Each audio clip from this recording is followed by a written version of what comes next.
ခဲတွေကိုကြော်ဖြတ်နိုင်အောင်လဲစူးစမ်းနေကြပါတယ်ရှင်ချားယူ fighting လာဦးပြတ်တက်ဖို့တော့ခါရလာတဲ့အစင်း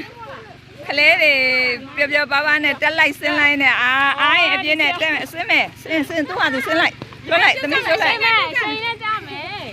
ဆင်းမယ်ဆရာမနဲ့အတူတူဆင်းသွားပါပြီရှင်တို့ရှော်ပြီးတော့ဆင်းလိုက်တက်